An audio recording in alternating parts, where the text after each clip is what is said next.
Hello friends, welcome to my YouTube channel common kitchen tips. ഇന്ന് നമുക്ക് ഒരു ഉള്ളിത്തണ്ട് തോരൻ തയ്യാറാക്കാം. ഇത് നല്ല ഗുണമുള്ളതും എല്ലാവർക്കും ഇഷ്ടപ്പെടുന്നതുമാണ്. നമുക്കത് നല്ലപോലെ കഴുകി ചെറുതായി കട്ട് ചെയ്തെടുക്കണം. ചെറുതായി കട്ട് ചെയ്ത് നമുക്കത് അതിൻ്റെ കൂടെ ചെറിയ ഉള്ളിയും ചേർത്താണ് തോരൻ തയ്യാറാക്കുന്നത്. നമുക്കാദ്യം നല്ലപോലെ കഴുകി ചെറുതായി കട്ട് ചെയ്തെടുക്കാം. നല്ലപോലെ കഴുകി ചെറുതായി കട്ട് ചെയ്തെടുത്തിട്ടുണ്ട്. നമുക്കിതിൻ്റെ അരപ്പെന്ന് പറയുന്നത് തേങ്ങയും ജീരകം, വെളുത്തുള്ളി, കുറച്ച് മഞ്ഞൾപ്പൊടി, മുളക് പൊടി ചേർക്കുവാണെങ്കിൽ നമ്മൾ പച്ചമുളക് ചേർക്കേണ്ട ആവശ്യമില്ല. പച്ചമുളക് തനിയെ ചേർക്കുവാണെങ്കിൽ മുളക് പൊടിയും ചേർക്കേണ്ട ആവശ്യമില്ല. പച്ചമുളകും തേങ്ങയുടെ കൂടെ ചതച്ചെടുത്താൽ മതിയാകും. മുട്ടയും ചേർത്തും തയ്യാറാക്കാം. ഇപ്പം നമ്മളിവിടെ മഞ്ഞളും വെളുത്തുള്ളിയും ജീരകം മുളക് പൊടിയാണ് ചേർക്കുന്നത്, പിരിയമുളകിൻ്റെ പൊടി. അധികം എരി ചേർക്കാതെ ചെയ്യുന്നതാണ് നല്ലത്.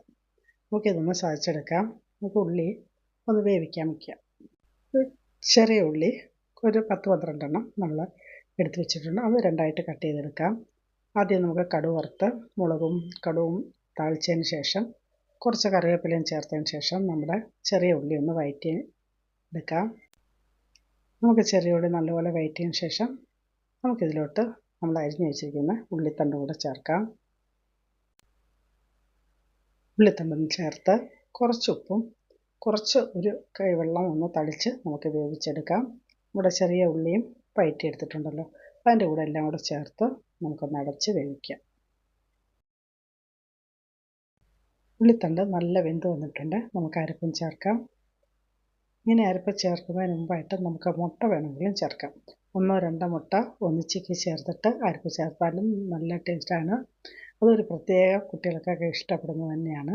ഇന്ന് നമ്മളിവിടെ മുട്ട ചേർത്തിട്ടില്ല. ഇങ്ങനെ ചോറി പുരട്ടി കഴിക്കാനും നല്ലതാണ്. നമുക്ക് നല്ലപോലെ ഇളക്കി ഉപ്പൊക്കെ നോക്കിയിട്ട് ഒന്നും കൂടെ ആവി കയറ്റിയെടുക്കാം. ഒന്നടച്ച് തോരനിവിടെ റെഡിയായിട്ടുണ്ട്. നിങ്ങളിങ്ങനെ ചെയ്ത് നോക്കുക. നിങ്ങൾക്കിത് ഇഷ്ടമായിട്ടുണ്ടെങ്കിൽ നിങ്ങൾ ലൈക്ക് ചെയ്യുക, കമൻറ്റ് ചെയ്യുക, ഷെയർ ചെയ്യുക, സബ്സ്ക്രൈബ് ചെയ്യുക. വീഡിയോ സ്കിപ്പ് ചെയ്യാതെ കാണാൻ ശ്രമിക്കുക. ഞാനിടുന്ന വീഡിയോ നിങ്ങൾക്ക് ഇഷ്ടമായിട്ടുണ്ടെങ്കിൽ നിങ്ങൾ ഓൾ എന്ന ബട്ടൺ കൂടെ ഒന്ന് പ്രസ് ചെയ്യാൻ ശ്രമിക്കണം. എന്നാലേ ഞാനിടുന്ന വീഡിയോയുടെ നോട്ടിഫിക്കേഷൻ നിങ്ങൾക്ക് വരികയുള്ളൂ. അടുത്തൊരു വീഡിയോയുമായിട്ട് വീണ്ടും വരാം. Thank you.